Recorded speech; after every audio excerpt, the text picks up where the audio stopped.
Welcome to our channel. Today we how to restore Gradle build scripts after dependency conflicts, complete guide step by step clearly. Begin by identifying the specific dependency conflict that is causing issues in your Gradle build scripts. Check the error messages in your console output to locate the conflicting dependencies. Open your project's build.gradle file in your preferred code editor.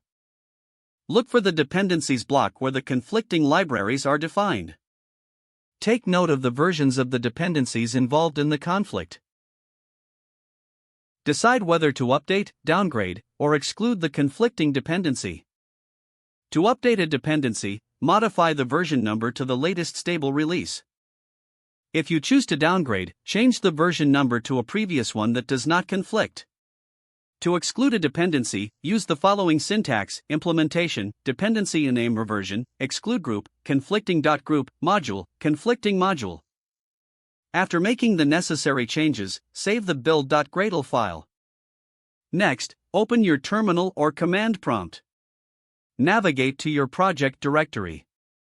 Run the command /gradle build to rebuild the project.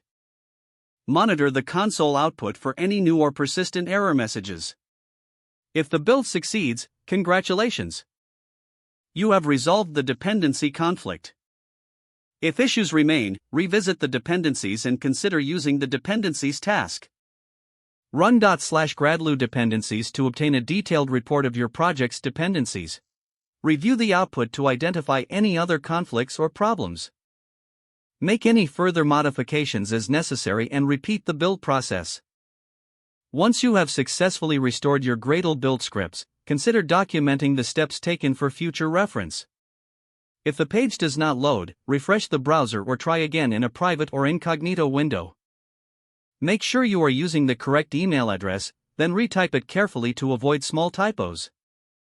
If your password is not accepted, use the reset option and create a new strong password you can remember. Check your spam folder for verification or security emails, then complete any requested confirmation steps. Enable two-factor authentication if available to improve account security and reduce unauthorized access risk. After signing in, review your profile details so your contact information and settings are accurate and current. If you see an error message, note it down and try again after restarting your device and internet connection. Don't forget to like this video and subscribe to our channel for more step-by-step tech guides.